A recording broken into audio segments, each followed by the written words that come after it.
My brother said Grandpa's house was his because he had kids, so I flew there and locked everything down. 43 missed calls from Dad. My name is Aaron. I am 29 years old, and I've never been what anyone in my family would call the favorite. Not the golden child, not the pride of the family, not even the person who gets invited into group photos without someone having to remember me at the last second. That title has always belonged to my older brother Derek. Derek is 34, and for as long as I can remember, he has worn an invisible crown in our family. He was the successful one, the married one, the one who gave my parents grandchildren, which apparently made him the only person in our bloodline who truly counted anymore. For years, I tried to brush it off. I told myself I was just the quieter one, more independent, the black sheep, but in the charming, misunderstood kind of way. But there was nothing charming about it. And eventually, it stopped being something I could tolerate, especially when my parents made it clear, both emotionally and financially, that I was just a bonus character in a story where Derek was always meant to be the star. When my grandfather died, I did not expect anything. To be honest, he had been more like a ghost than a real presence in my life. He lived 3 states away, stayed mostly to himself, and every year on my birthday, he sent the same kind of card, a generic best wishes card with a crisp $20 bill tucked inside. That was about the extent of our relationship, or at least that was what I thought. Because apparently, while I was assuming he barely noticed me, he had been paying attention the entire time. He had seen the Christmas mornings where I was handed socks while Derek's kids tore open drones and tablets. He had seen the Thanksgivings where I carved the turkey, cleaned the dishes, and still ended up sitting at the kids' table while Derek stood up to give speeches about family values. He had noticed the forgotten birthdays, the phone calls that were never returned, the years I spent building my own life from nothing. He saw me working 2 jobs in my early 20s. He saw me getting my degree online. He knew I skipped holidays because I could not afford the gas to drive home, while Derek kept receiving help in the form of loans that no one ever expected him to repay. My grandfather noticed all of it, and in the end, he left me something I did not even know existed, a sizable inheritance. The call came on a Tuesday. I was in the middle of making lunch, nothing fancy, just eggs and toast, when my mother called me out of nowhere. There was no, "How are you?" No small talk, no warmth, just her voice flat and sharp saying, "So your grandfather's attorney called. You're getting a pretty big check." I blinked, standing there in my kitchen with a spatula in one hand, not knowing how to respond. "Wait, what?" I said, half laughing because I genuinely thought she was joking. But my mother does not joke. "He left you the house," she said, like the words tasted sour in her mouth. "And the investment account. Derek is only getting the boat." That was it. That was the beginning. I could almost hear the storm clouds forming through the silence on the other end of the line. She did not congratulate me. She did not ask how I felt. There was only a cold pause. Then she said, "You know your brother could use that money more than you. He has kids, Aaron." It was not even subtle. That line stayed with me for days. He has kids. As if that single fact erased everything I had done to survive. As if being single, child-free, and living in a modest 1-bedroom apartment somehow disqualified me from receiving kindness, fairness, or even basic recognition. At that point, I did not even know how much the inheritance was. I had not called the attorney yet, but clearly my mother had, and clearly Derek had too, because 2 days later I got a text from him. No greeting. No preamble, just one sentence. "You know you owe this to me, right?" I stared at the screen. I must have read that message 20 times. Owe him. Owe him what? The money my grandfather had left to me. I was still trying to wrap my head around the fact that I had inherited anything at all, and now I was supposed to feel guilty about it? I did not reply, not because I had nothing to say, but because I did not trust myself not to explode. That Friday, I finally called the lawyer. His name was Thomas Gerber, and he sounded exactly like a man named Thomas Gerber would sound. Measured, polite, slightly tired of human interaction. He confirmed everything my mother had said. The house was mine, it was fully paid off, located in a quiet suburb about an hour outside the city. Along with it came an investment account worth just under $320,000. Derek, on the other hand, had been left the family boat, which was apparently worth around $50,000. That was still a generous gift, just not a life-changing one. Thomas explained all of this gently, like he expected me to react badly, but I was too stunned to react at all. I had not spoken to my grandfather in almost 5 years, and yet he had left me this. Not because I was his favorite, but because, as the letter he had written made clear, he wanted to even the scales a little. The letter was only 2 paragraphs long, but I reread it more times than I can count. He wrote that he had seen how I was treated. He said he admired my independence. He said he was proud of the man I had become, even if no one else ever said it out loud. I cried.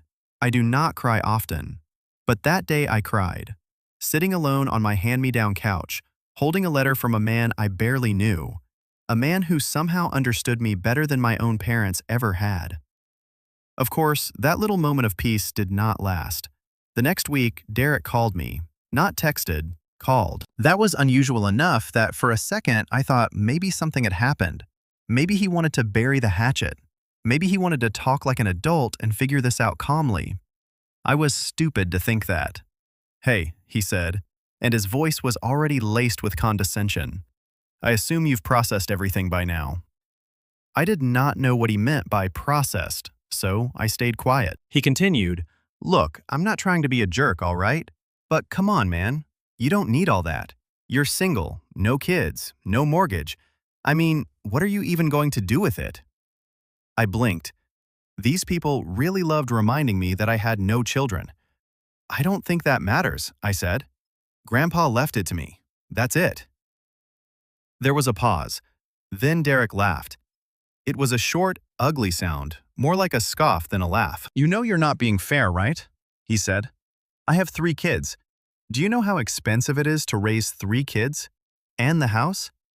You don't even want a house. You're a city guy."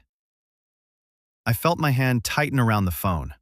My jaw clenched so hard I thought my teeth might crack. "I didn't ask for any of this, Derek," I said, trying to keep my voice even. "It's not about what I want. It's about what Grandpa decided." He did not like that. He hung up. Then came the messages from my mother, then from my father, then even from my aunt, a woman I had not heard from in years. They were all variations of the same theme. Be the bigger person. Help your brother. Family first. It is just money. He needs it more. You will understand when you have your own family someday. It was like they had all been handed the same script, and the implication was clear. If I did not roll over and hand Derek what he wanted, then I was selfish, immature, cold, ungrateful. Ungrateful for what? At some point, it stopped being about the money. It became about control. It became about them realizing, maybe for the first time, that I had something they could not take from me or guilt me into giving away. A week later, I got an email from Thomas Gerber. The subject line read, "Urgent attempted contact regarding inheritance." Apparently, Derek had reached out directly to the law firm and asked if there was any legal pathway to reallocate the inheritance. He had actually tried to contest the will, not because there was fraud, not because there was a technical issue, not because he had evidence of anything improper, but because he felt it was unfair. The attorney told him, politely but firmly, that the will was solid, that my grandfather had been of sound mind, and that there were no grounds for a challenge. I expected that to be the end. It was not. That Sunday, I got a message from my mother. "Transfer it to him, or don't bother coming home."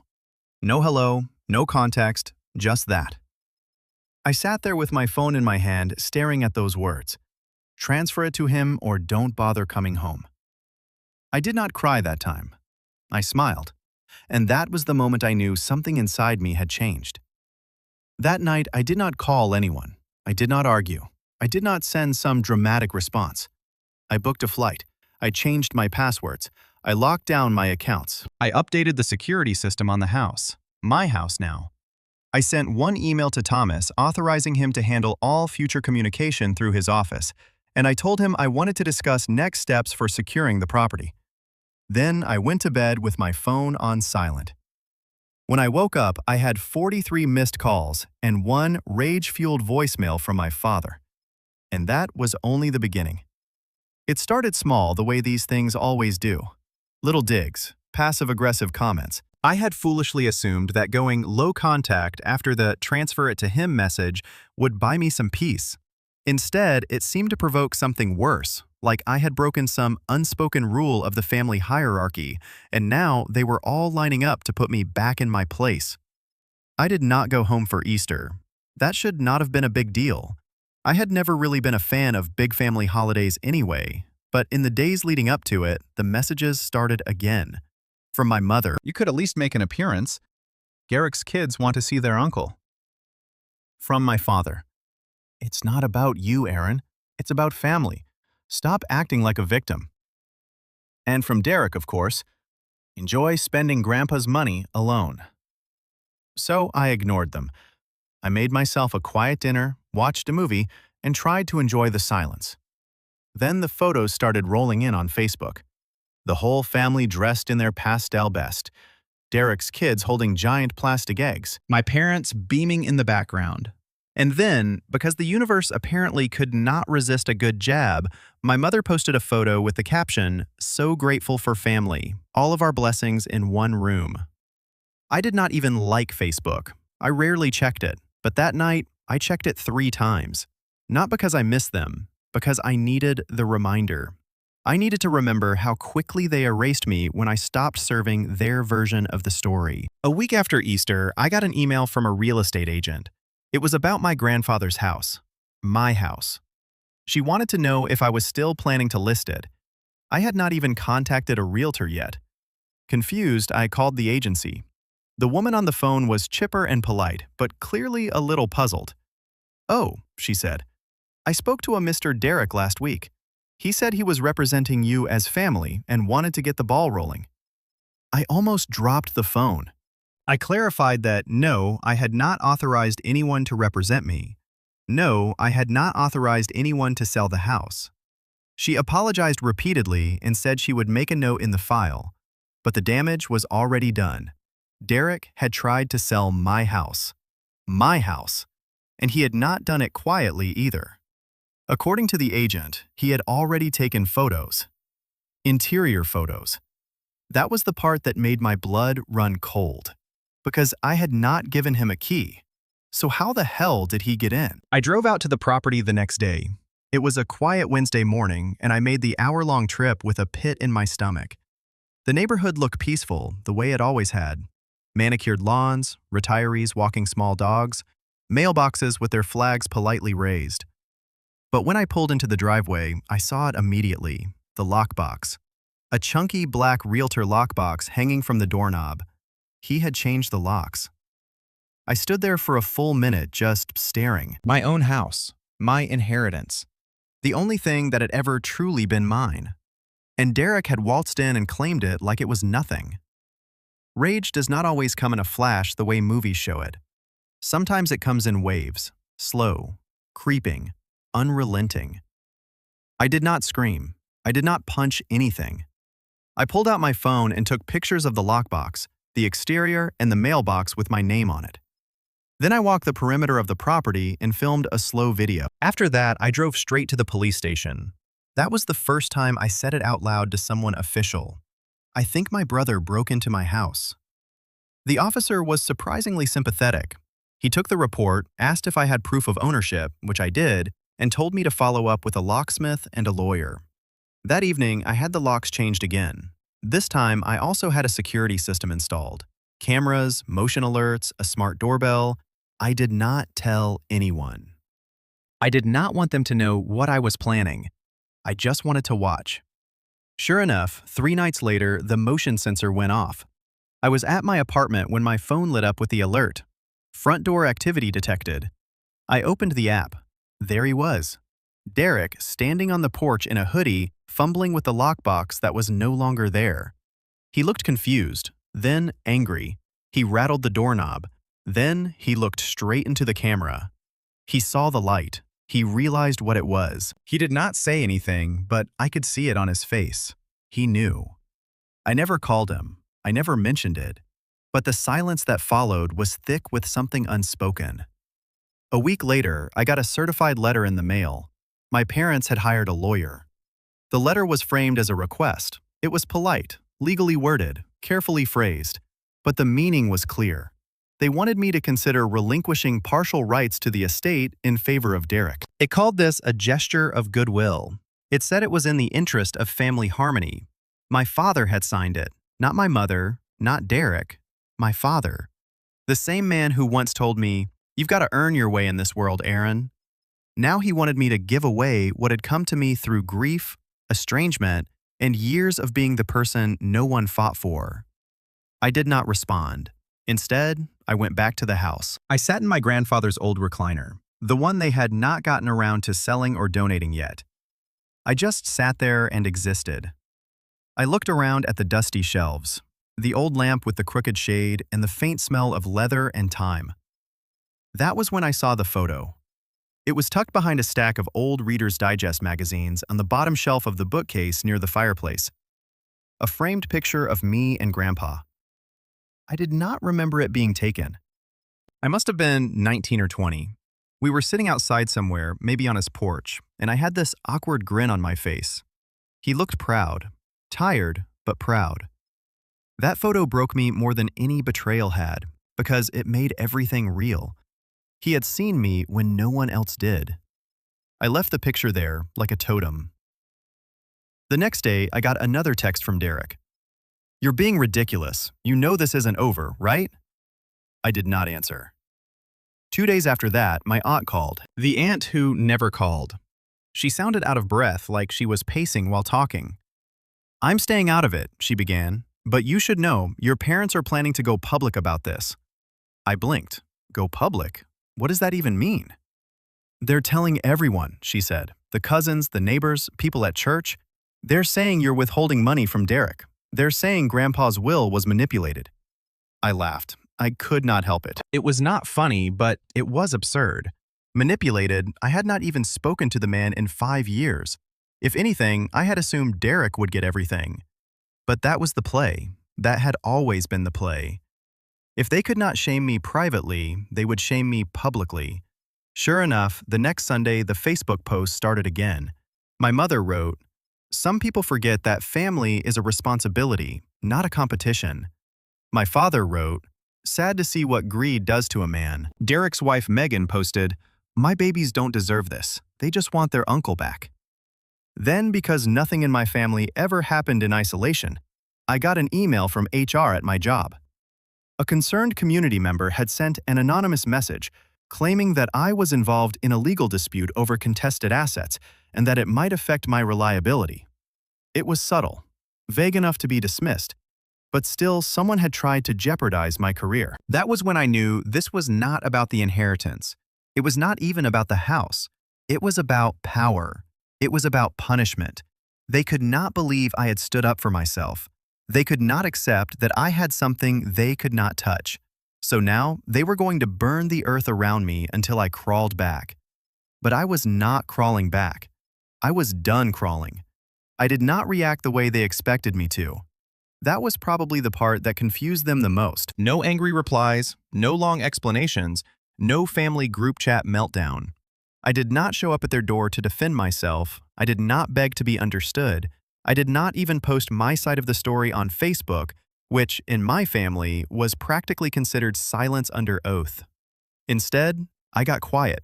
And when I say quiet, I mean I stepped all the way back from everyone. My phone went on silent, permanently. I stopped checking notifications. I deleted Facebook entirely. I even changed my number. Not out of spite, out of necessity. Because every time I saw my father's name pop up, or every time Derek's messages lit up my screen, my chest tightened like I had swallowed a fist, and I could not keep living like that. But let me be clear, I did not do it because I was strong. I did it because I was tired.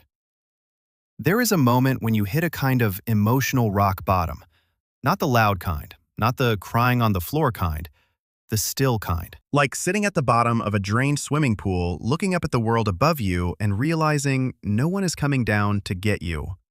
That was me, alone in a house full of someone else's furniture, eating microwave noodles at a plastic fold-out table because I had not had the time or energy to move real furniture in yet. That house, my inheritance, felt less like a gift and more like a battlefield. Every corner held some reminder of a war I had never asked for. The guest bedroom Derek had tried to list in the online home photos. The empty living room where my family had once hosted holidays without inviting me. Even the front porch, which I had started calling in my head the scene of the lockbox. So yes, I stopped talking to them. But that did not mean the noise stopped. Word traveled fast. One night, my cousin Brian texted me, "Yo man, are you really suing your parents?" I was not. Not yet. But the rumor mill had apparently upgraded me from selfish to legally hostile. And the backlash followed me like a bad smell. Suddenly, I was the reason the family group vacation did not happen. I was the one who had split the family apart. I was the reason things were awkward for Derek's kids at school. One of my old high school friends even messaged me to say that my dad had approached his mother at church and asked her to pray for Aaron's heart. I was being painted as the villain in a story they had written without me. And for a while, I let it get to me. There was a stretch of weeks where I barely got out of bed. I stopped replying to work emails. My boss, a good guy, to his credit, called and asked if I was okay. I lied and said I had the flu. He gave me the rest of the week off. I spent it watching documentaries and staring at the ceiling fan spinning above my head. One night, I broke. It was not dramatic. I was brushing my teeth and caught my reflection in the bathroom mirror. My hair was a mess. My hoodie was stained with ramen broth. My eyes looked sunken and exhausted. And out loud, like an idiot, I whispered, "What if they're right? What if I was selfish? What if I should just give it to Derek? What if I was making too big a deal out of all of this? Would it not be easier to let go? To hand it over? To go back to being the quiet one who never made waves?" That thought sat with me all night. But something funny happened the next morning. I woke up. That was it. I just woke up, got out of bed, took a long shower, cleaned the kitchen, and ordered a real table from Wayfair. Not because I had some motivational epiphany, not because I watched a TikTok about healing, just because I realized the world was not going to stop spinning for me. No one was coming to save me. And if I did not want to drown in their version of my life, I had to start building my own. So I did. Slowly. The first thing I did was renovate the house. I did not even know if I planned to live there long term, but I wanted to make it mine. I wanted to take back the narrative. I started with the kitchen. I ripped out cabinets myself. I watched YouTube videos about tile work. I painted until my hands cramped. It was messy, slow, and completely outside my comfort zone. But it gave me something I had not had in months. A sense of control. The neighbors started noticing. One of them was Linda. She was in her late 60s, owned a dog, and was an excellent baker. One afternoon, she brought me lemon bars and introduced herself. She had known my grandfather. She said he used to wave from the porch every morning. We talked for 20 minutes. Nothing deep, nothing dramatic, just normal conversation. The kind I had not had in too long. I did not realize how much I missed being seen until I was no longer constantly ducking behind guilt. The house started to change, and so did I. At work, I found my footing again. I got involved in a new client project. I led a few calls. My boss noticed and gave me a raise. He said I seemed different lately, in a good way. I smiled and thanked him. I did not tell him it was because I had finally stopped carrying a family on my back that had never really carried me. And the inheritance, I did not blow it. I did not buy a sports car. I did not fly to Bora Bora. I met with a financial advisor. He was a smart guy and he explained things in a way that did not make me feel like a child. He helped me split the account into 3 parts, one for savings, one for investments, and one for something he called joy spending. I like that. I used the joy fund to do one thing. I booked a solo trip to Kyoto. Just me, a backpack, and no schedule. When I told Linda, she lit up. My grandfather always wanted to go to Japan, she said. Never did. He'd be proud. Then she added, "Of the man you're becoming." I do not know why that hit me so hard. Maybe because no one else had said it. Not once. Not even close. But I was becoming someone, not despite what happened, because of it. Of course, the silence from my family did not last forever. After a few months of quiet, the messages started again. But this time, they were different. Derek messaged me on WhatsApp of all places. A simple, "Can we talk?" I did not reply. Then came an email from my mother. "We miss you. Derek's kids ask about you." Still no mention of the house, no mention of the will, no mention of the threats. Just a vague, guilt-drenched attempt to reel me back in. I sat with it for a while and wondered if I should respond. But instead, I pulled out the old photo of me and Grandpa, the one from the bookshelf, and set it on my new desk beside my laptop. The house smelled different now. Fresh paint, clean wood, a hint of lemon from the candles I had started lighting when I worked from home. It was mine. I was mine. That realization was everything, because for the first time in my life, I did not feel like I had to prove anything to them. Not my worth, not my success, not my right to exist. I did not reply to my mother's message, but I did not hate them either. I just did not belong to them anymore. And that, more than anything, was the beginning of my rise. It is strange how quiet clarity can be. Not the movie kind. No orchestra swelling in the background, no slow-motion walk into the sunset. Just small, deliberate steps that start adding up to something louder than words. You stop asking for permission. You stop hoping they will change. You stop explaining your side to people who have already chosen not to hear it. You start thinking like someone who finally knows what he is worth. And that was exactly where I was. A year had passed since the will was read. In that time, I had transformed the house from a battlefield into a home. My home. The kitchen sparkled with subway tile I had laid myself. The study smelled like books and coffee instead of dust and bitterness. The guest room had become a sanctuary of plants and sunlight. I even named it Room B after my grandfather Benjamin. I did not tell anyone that. It was my quiet tribute. Financially, I was stable. Better than stable, actually. My job had promoted me twice. My savings were healthy. My investments were growing. My mind was clearer than it had ever been. And yet, there was something I still could not let go of. Not the house, not the money, the betrayal. I could forgive people who made mistakes. But what they did was not a mistake. They calculated it. They tried to take something that was not theirs. Not because they needed it, because they believed it should have been theirs. Because Derek had kids. Because I was just Aaron. Because in their eyes, I did not count unless I was giving something up. And the worst part was that they still thought they had gotten away with it because I had gone quiet. They did not know silence was not surrender. Silence was strategy. It started when I found the group photo.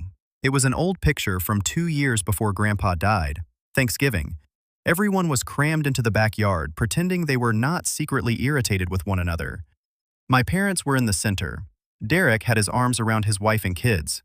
My aunt and uncle were on the left, and there I was, all the way on the far edge, barely visible behind a tree branch. I had not seen that photo in years, but something about it clicked now, because I remembered taking it. Literally, I had set the timer, set up the tripod, and told everyone where to stand. Then I sprinted across the yard to get into the frame and was shoved to the edge so Derek could be in the middle. Typical. I stared at that picture for a long time. Then I remembered something else. Derek had made a toast that day, something smug and polished about legacy and family sticking together. Everyone clapped like he was JFK reincarnated. I remembered the way he looked at me from across the table, already dismissing me, already planning to inherit the world by default. And then it hit me. They believed legacy belonged to him. But I owned it now, and I knew exactly how to remind them. Step 1 was the house. I did not want to simply live in it. I wanted to turn it into something visible, something that shouted from the rooftop, "This was never yours." So I hired an architect. Not just any architect, a former classmate of mine named Theo, who had started a design firm in the city.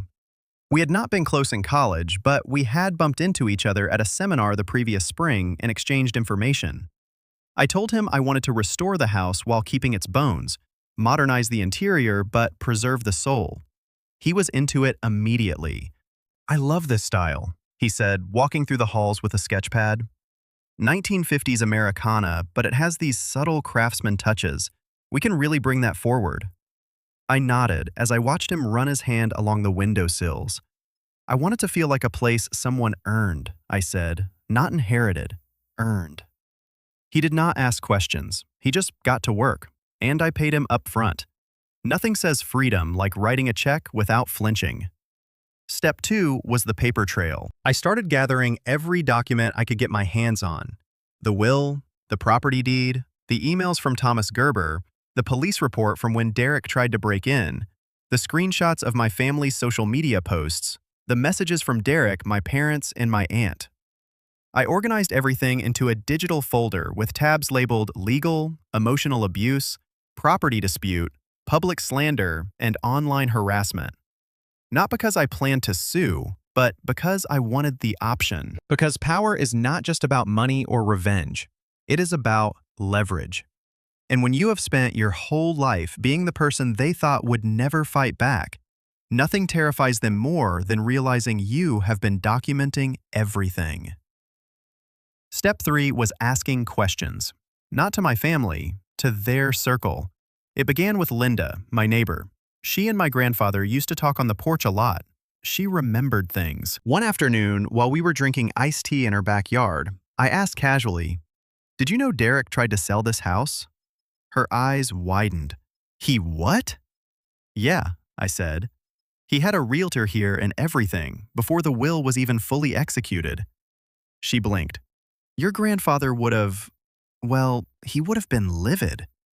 "He kind of was," I said, smiling faintly. Posthumously. We laughed. But the gears in my head were turning. I started reaching out to people who had known my grandfather, his church friends, his old fishing buddy, the guy at the hardware store who sold him birdseed every spring. They all remembered me, some vaguely, some more fondly than I expected. One woman, Mrs. Palmer, an old friend of his from Sunday choir, told me something that chilled me. He once told me, she said over the phone, that he was worried your family would eat you alive if he didn't intervene. I swallowed hard. She continued. He said, "Aaron's good, not loud, but good. And good men get steamrolled if no one steps in." That was the moment I knew. This was not just my fight. This was my responsibility to honor what he had tried to protect. So I started writing. It was not a revenge letter. It was not even really for them. It was for me. I wrote down everything they had ever said to make me feel smaller. Every time I was made to feel like a burden. Every gift Derek got that I did not. Every chore I did while they watched TV. Every family gathering where I was treated like an afterthought. Every moment I let them make me question whether I was worth loving. Then I wrote down everything I had done despite them. Got my degree. Held down 2 jobs at once. Paid off my debt. Bought my first car. Got promoted. Traveled alone. Rebuilt a house from the ground up. It was a long list, longer than I expected.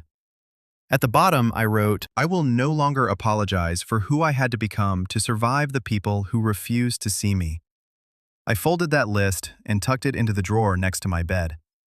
Not because I needed to look at it, because one day they might. And when they did, I wanted them to know I remembered everything. The final step of the setup came almost by accident. Theo had finished the blueprints. The permits were filed. Renovations were underway. And as I walked through the house with him, admiring the early changes, he said something that stuck with me. You know, he said, running his hand along the new stair banister, "This place has history. If it were mine, I'd name it." I raised an eyebrow. "Name it?" "Sure," he said with a shrug. "People name properties all the time, especially homes with legacy. You've got something special here." That night, I sat in the living room, my living room. I stared at the fireplace.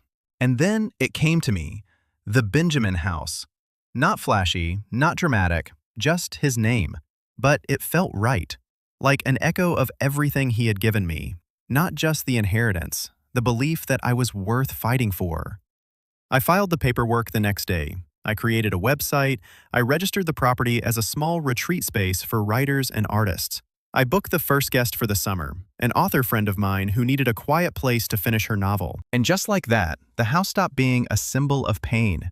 It became a mission. A way to rewrite the legacy, my legacy. As for my family, they still had not seen what was coming. But they would, because I was not done yet, not by a long shot. The housewarming invitation was never meant for them, but I sent it anyway. A cream-colored card, simple embossed lettering. You are cordially invited to the reopening of the Benjamin House, a creative retreat and legacy home. Date, time, Website link. RSVP optional. no signature, no explanation. I sent one to my parents' address, one to Derek's, even one to my aunt, the same woman who once told me, family sticks together, but not everyone is glue. I knew they would get it. I knew it would burn. And honestly, that was the point. The official reopening was nothing extravagant, just 30 or so people, mostly creatives, neighbors, and a few friends from work. But the house had been transformed. The living space was open and clean, with Scandinavian lines mixed into warm heritage details. The dining room still had Grandpa's original table, but now it sat beneath a chandelier I found at a vintage shop. The back porch had been rebuilt entirely, facing the woods, with a wraparound railing and hanging string lights. It was not a palace, it was dignity. The new sign above the door read, "The Benjamin House," established 1957, reclaimed 2025. It was subtle, but I knew it would strike exactly where I needed it to. Derek saw the website first. I know because he messaged me the night before the opening. "What the hell is this? You turned Grandpa's house into a business?" I stared at the message while sipping a cup of tea. Then I finally wrote back. "I turned it into something that gives back. You tried to sell it." He left it on red. Good, because the revenge was never going to be explosive. No lawsuits, no screaming matches. I had something better. Visibility. Every person they knew would see the announcement. The church friends, the neighbors, the old family friends who had grown quiet over the years but still watched Facebook like it was the evening news. I had uploaded the full renovation process as a blog on the website. Pictures, updates, even a short video walkthrough narrated by Theo. In the opening credits, I included a dedication for Benjamin Moore, who saw value where others only saw silence. It was not petty. It was not even aimed directly at them, but they took it that way. A few days after the launch, my mother finally called. I did not answer.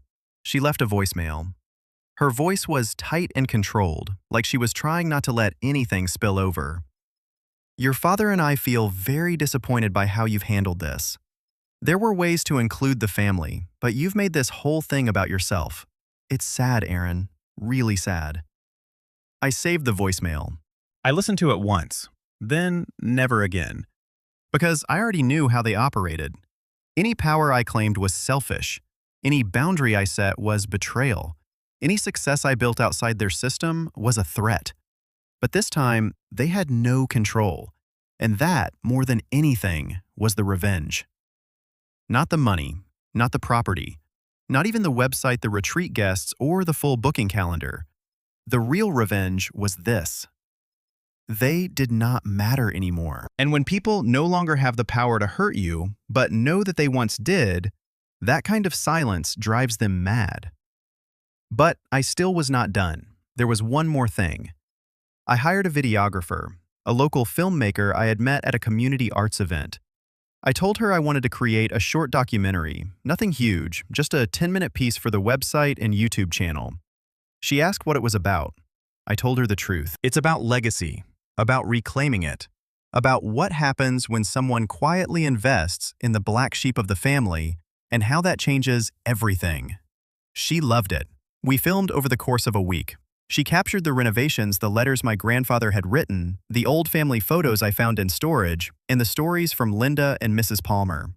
I narrated most of it myself. My voice shook during some parts. I did not edit those moments out. The final video was titled, "The House He Gave Me, A Quiet Inheritance." I uploaded it. Within 2 weeks, it hit 20,000 views. I did not expect that. People started reaching out, strangers. They told me how much it resonated with them. They told me they had similar families. They told me they had been the invisible ones too. One man said he cried while watching it. A woman emailed me to say it inspired her to go back to school at 42. Another person wanted to visit the house and said she had not written poetry in 10 years, but watching that video made her pick up a pen again. I kept every message, not because I needed validation, because they were proof that I was not alone. Then came the fallout. It started when one of my father's coworkers apparently saw the video. I found out through my cousin who texted me, "Uncle Frank is losing it. Someone at his office shared your video during lunch. He's mad you're airing private family history online." That made me smile, because that was the fear, was it not? Not that I was lying, that I was telling the truth, and that people believed me. My aunt unfriended me on every platform. My mother posted a long-winded status about narcissists who rewrite history. My brother went radio silent, until one night I got a letter, a real letter, handwritten, from Derek. It was 2 pages long. The first half was anger disguised as diplomacy. He said I misrepresented him. He said he never meant to take anything from me. He said he had only been trying to protect the family legacy. Then, near the end, the tone changed. It got quiet. He wrote, "I don't know why Grandpa chose you. I don't think I'll ever understand it. But it's clear now that he saw something in you the rest of us didn't. Maybe we were too busy looking in mirrors." That line stayed with me. It was the closest thing to an apology I would ever get. But I did not write back. I did not need to, because forgiveness is not the same as access. They could heal on their own time, but they would not do it in my house. The Benjamin House officially opened for its first full retreat in May. 4 writers, 2 painters, and 1 digital artist stayed for 10 days. I cooked for them on weekends. We had porch talks. We lit bonfires. We shared stories about healing creation and what it means to start over. One night, a writer from Vermont looked around and said, "This place feels like it was built by someone who knows what it's like not to be heard." I smiled. "I do." She nodded. "Well, you're heard now." And I was, by people who mattered, by people who saw me, not as a wallet, not as a scapegoat, not as a failure, but as someone who had rebuilt a broken legacy into something worth passing on. That fall, I planted a tree in the backyard, a sugar maple. Grandpa loved those. After the digging was done, I stood there with muddy hands as the sun set behind the trees, and for the first time, I said out loud, "Thank you for choosing me." The wind moved through the branches, and I swear, for a second, it felt like an answer. Because in the end, this was not about revenge anymore. It was about restoration. It was about becoming the man they tried to erase, and doing it without asking for permission. I never told my family the full truth about what I was building, but I think they figured it out eventually. Because legacy is not what you inherit, it is what you do with it. And I had finally done something no one in my family had the courage to do. I chose to begin again, quietly, steadily, permanently.